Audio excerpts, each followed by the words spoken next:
ఇక తెలంగాణ వ్యాప్తంగా వేడుకలు, బారాత్లు, ర్యాలీల్లో డీజే సౌండ్ సిస్టమ్ల వినియోగంపై నిషేధం అమలు కానుంది. డీజేల వినియోగంపై 10 ఏళ్లుగా ఉన్న ఆంక్షలను ఖచ్చితంగా అమలు చేసేందుకు పోలీస్ శాఖ సిద్దమవుతుంది. డీజేలతో పెరుగుతున్న శబ్ద కాలుష్యం, మితిమీరిన చప్పుడుతో మనుషుల ఆరోగ్యంపై దుష్ప్రభావం తదితర కారణాలతో డీజే మోతలను ఆపాలని పోలీస్ శాఖ నిర్ణయించింది. డీజేల వాడకం వల్ల తలెత్తే సమస్యలు, శాంతి భద్రతల పరంగా ఎదురయ్యే ఇబ్బందులు, నిషేధంపై తీసుకోవాల్సిన నిర్ణయానికి సంబంధించి పోలీస్ శాఖ ప్రభుత్వానికి నివేదిక సమర్పించింది. ఆ నివేదిక పరిశీలన అనంతరం డీజేల వాడకంపై నిషేధానికి సంబంధించిన ఉత్తర్వులను ప్రభుత్వం జారీ చేయనుంది. ఇక నిబంధనల ప్రకారం నివాస సముదాయాలున్న ప్రాంతాల్లో పగటిపూట 55 డెసిబెల్స్, రాత్రి వేళ 45 డెసిబెల్స్ శబ్దం వరకు మాత్రమే అనుమతి ఉంటుంది. ఈ నిబంధనను ఇకపై ఖచ్చితంగా అమలు చేయనున్నారు. నిజానికి వినాయక చవితి అనంతరం అన్ని వర్గాల వారితో సమావేశమైన హైదరాబాద్ సిబి ఆనంద్ హైదరాబాద్ కమిషనరేట్ పరిధిలో డీజేల వాడకంపై నిషేధం విధించారు. ఆ తర్వాత రాచకొండ, వరంగల్ కమిషనర్లు కూడా వేరువేరుగా అదే తరహా ఉత్తర్వులు జారీ చేశారు. ఇప్పుడు భవిష్యత్ పరిణామాలను దృష్టిలో పెట్టుకుని తెలంగాణ వ్యాప్తంగా నిషేధాన్ని అమలు చేయనున్నారు.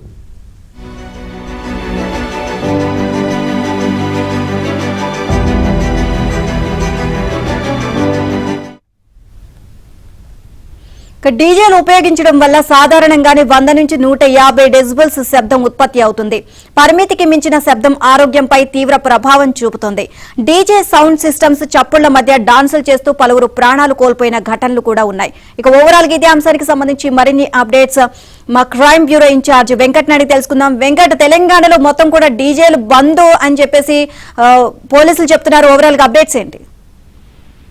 నీలిమ, ఎప్పుడైతే హైదరాబాద్ లో డీజేల పై నిషేధం విధించారు, హైదరాబాద్, సైబరాబాద్, రాచకొండ కమిషనర్లు ముగ్గురు కూడా డీజే తర్వాత భారీ సౌండ్ ఉన్న ఎక్విప్మెంట్ పై పూర్తిగా నిషేధం విధిస్తూ ఇప్పటికే ఉత్తర్వులు జారీ చేశారు. ఇప్పటికే హైదరాబాద్ లో గత కొద్ది రోజులుగా జరుగుతున్న ఈ సౌండ్ శబ్ద కాలుష్యం అరికట్టేందుకు గత 10 రోజుల క్రితం అన్ని వర్గాలతోటి, అంటే రాజకీయ నాయకులు కావచ్చు, మత పెద్దలతోటి అన్ని సమావేశం ఏర్పాటు చేసి సమష్టి వ్యవహారాల నుంచి కూడా వచ్చిన ఆన్సర్ల ఆధారంగా నిర్ణయం తీసుకున్నారు. ఇప్పటికే హైదరాబాద్, సైబరాబాద్, రాచకొండ కమిషనరేట్ కార్యాలయాల్లో మొత్తం డీజే పై నిషేధం విధించారు. డీజే కాకుండా క్రాకర్స్ ను కూడా తక్కువ శబ్ద కాలుష్యం ఉన్న క్రాకర్స్ నే కాల్చాలి. రానున్న పండుగల నేపథ్యంలో ఆ తర్వాత పొల్యూషన్, తర్వాత ఈ సౌండ్ ఎఫెక్ట్ పట్టుకునేందుకు చాలా మంది ఇబ్బంది పడుతున్నారు. ఒకవైపు ఆసుపత్రులు, కోర్టులు, తర్వాత పోలీస్ స్టేషన్లు ఇవన్నీ కూడా ఉన్న స్కూల్ పాఠశాలలు ఉన్న పరిసర ప్రాంతాల్లో కూడా అనేకంగా ఇబ్బందులు ఎదురవుతున్నాయని చెప్పేసి పూర్తి ఆధారాలతో గుర్తించిన పోలీసులు ఈ నిర్ణయం తీసుకున్నారు. ఇప్పుడు ఇదే నిర్ణయాన్ని తెలంగాణ వ్యాప్తంగా అమలు చేసేందుకు అమలు చేయాలని చెప్పేసి కూడా ప్రభుత్వానికి లెటర్ రాశారు. నీలిమ.